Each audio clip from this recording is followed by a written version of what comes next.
તમે રાત્રે સૂવો અને ક્યારેય તમને સપનું આવ્યું હોય અને એની અંદર મંદિર દેખાયું હોય,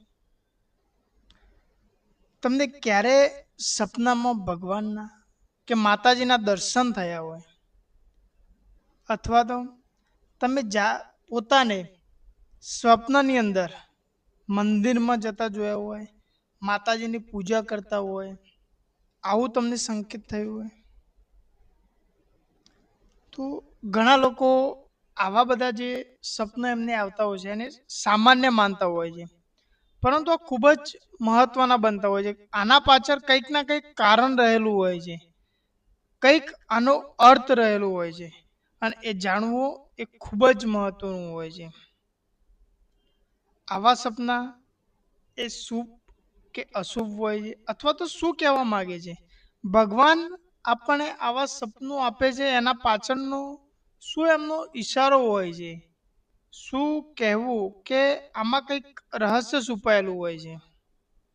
માતાજી આપણને દર્શન આપતા હોય, દિવ્ય પ્રકાશ દેખાતો હોય, અથવા તો કોઈ જગ્યાએ દીવો દેખાતો હોય, કોઈ જગ્યાએ આપણને માર પડતો હોય, સ્વપ્નમાં કોઈ મંદિર દૂરનું દેખાતું હોય, આવા બધા સપના આવતા હોય જ્યારે, તો આ શું કહેવા માંગે છે, આનો શું અર્થ હોય છે, અને આના પાછળનું શું રહસ્ય છે, અને કઈ રીતના આને સમજવું, એની વાત કરીએ આપણે.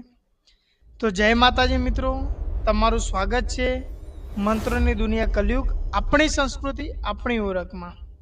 અહીં આપણે લાવીએ છીએ ધાર્મિક રહસ્યો, આધ્યાત્મિક સંકેતોને મળતી સાચી માહિતી અને દેવ વિશેના બીજ મંત્ર, સાબર મંત્ર. જો તમને આવા વિડીયો ગમતા હોય તો વિડીયોને લાઈક કરો અને ચેનલને સબસ્ક્રાઈબ જરૂરથી કરજો. તો મિત્રો, આપણે જે ધાર્મિક સપના આવતા હોય છે ખૂબ જ મહત્વના આવતા હોય છે, અને એવું માનવામાં આવતું હોય છે કે કેટલાક સપનાઓ આપણા મનની પરિસ્થિતિ જે સ્થિતિ હોય છે એ બતાવતા હોય છે, જ્યારે કેટલાક સપનામાં ભવિષ્યના સંકેતો આપણને મળતા હોય છે કે જે ઘટના થવાની હોય, જે ઘટના બનવાની હોય એના સંકેતો આપણને મળતા હોય છે. સપનામાં મંદિર દેખાવું એ સામાન્ય રીતે શુભ માનવામાં આવતું હોય છે, પરંતુ એના પાછળ કેટલાક કારણો પણ રહેલા હોય છે.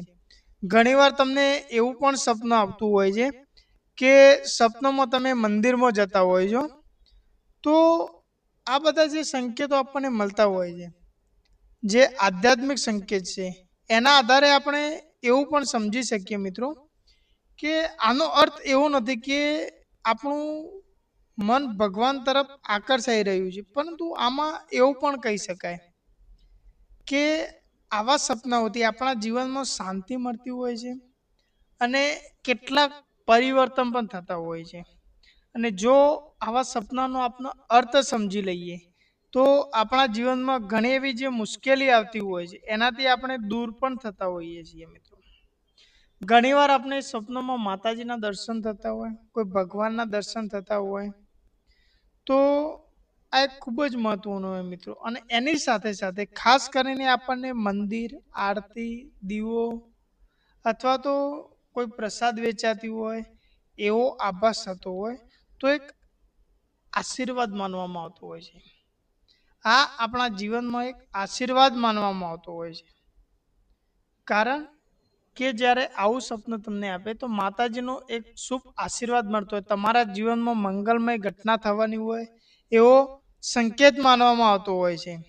પણ ખાસ મિત્રો ધ્યાન રાખવું કે દરેક સપનાને ચમત્કાર અથવા તો ભવિષ્યવાણી માનવું એ સાચું નથી મિત્રો. આમાં કેટલાક સપનો એવા હોય છે કે જેનો અર્થ સમજવો ખૂબ જ મહત્વનો બનતો હોય છે, અને ઘણા લોકોને એવું પણ થતું હશે કે જ્યારે આવા કોઈ સપનો આવતા હોય કે સપનામાં કોઈ તૂટેલું મંદિર આવતું હોય, અંધારું મંદિર આવતું હોય, ત્યારે આપણે ત્યાં બહુ ડર લાગતો હોય, ત્યાં બહુ આપણે બીવાતા હોઈએ છીએ. તો આવા સપનામાં ઘણી વખત કેવું થાય, આપણું મન ચિંતિત થતું હોય, બહુ તણાવ આવતો હોય, ડર લાગતો હોય, ઘણી વખત આપણે પરસેવો થઈ જતા હોય, રેબઝેબ થઈ જતા હોય છે. તો આવું પણ થતું હોય છે મિત્રો. તો આવા સપનામાં ક્યારેય પણ આપણે ડરવાની જરૂર નથી.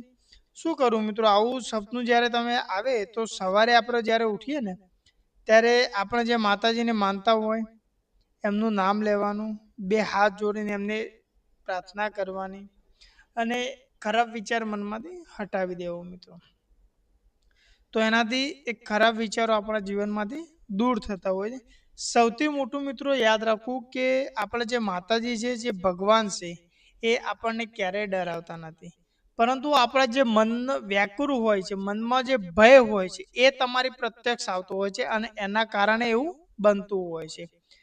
આનાથી એક વસ્તુ શીખવા મળતું હોય છે મિત્રો કે શાંતિ અને વિશ્વાસ એ જીવનમાં ખૂબ જ જરૂરી છે અને સપનાઓને સમજવું એ બહુ સારી વસ્તુ છે મિત્રો. પણ એમાં ક્યારેય ડર રાખવો નહીં. અને જો તમે દેવી દેવતાઓને માનતા હોય તો હંમેશા મિત્રો સાચી ભક્તિ ને માન આપવું, મનમાં શ્રદ્ધા રાખવી, એ જ આપણે જીવન જીવવાનું હકીકત છે મિત્રો. ઘણીવાર કેવું હોય છે કે તમને ઘણા બધા સપનામાં કહાની કહેતા હોય, ઘણા બધા સપનામાં સ્ટોરી કહેતા હોય, એ ઘટના બની ગઈ હોય અથવા તો બનવાની હોય છે, એવા પણ સપનો તમને આવતા હોય છે. પણ એનું મહત્વ સમજવું ખૂબ જ જરૂરી છે. જો તમે એનું મહત્વ સમજો છો તો એ તમારું જીવન પાર થતું હોય છે મિત્રો. ઘણીવાર તમારા જોડે દિવ્ય શક્તિ માતાજી તમારા પર પ્રસન્ન હોય છે. તો જ્યારે આવા કારણ તમારા જોડે બનવાના હોય ત્યારે તમને આવા સંકેત અગાઉ મળી જતા હોય છે. ઘણા જે માતાજીના ભુવાજી હોય છે એમને પણ આવું બનાવ બનતો હોય છે કે એમને બીજા દિવસે અથવા તો 2-3 દિવસમાં કોઈ આવવાનું હોય તો આવું એક સપના દ્વારા એમને એક કહાની રાતે આવતી હોય છે કે આવી ઘટના બનીને આ રીતના પરિસ્થિતિ થઈ, એ પછી એમને સ્વપ્ન આવતું હોય છે. તો આ મિત્રો સાચું છે, પણ એનો અર્થ, એનો ભાવ સમજવો ખૂબ જ મહત્વનું હોય છે અને એ જીવન માટે સારું બી હોય છે મિત્રો. આ સપનાથી તમારું આશીર્વાદ તમને મળતા હોય, તમારું જીવન પણ પરિવર્તન થતું હોય છે મિત્રો. અને બીજું કે જે આપણે સ્વપ્નમાં જે મંદિર દેખાતું હોય એ ખૂબ જ શુભ માનવામાં આવતું હોય છે મિત્રો. અને જો એવું થાય તો ત્યાંથી આપણું જીવન પણ પરિવર્તન થતું હોય છે મિત્રો. જો આ વિડીયો તમને ગમ્યો હોય તો વિડીયોને લાઈક કરો, શેર કરો અને ચેનલને સબસ્ક્રાઈબ કરવાનું મિત્રો ભૂલતા નહીં. આવી જ માહિતી આપણે ચેનલ ઉપર તમને મળતી રહે છે. જો તમારા મનમાં કોઈ પ્રશ્ન હોય તો પણ તમે કરી શકો છો મિત્રો. તો મળીએ નવી માહિતી સાથે આગળ નવા વિડીયોમાં. ત્યાં સુધી રજા લઈશું. જય માતાજી, હર હર મહાદેવ, જય મા મેલડી.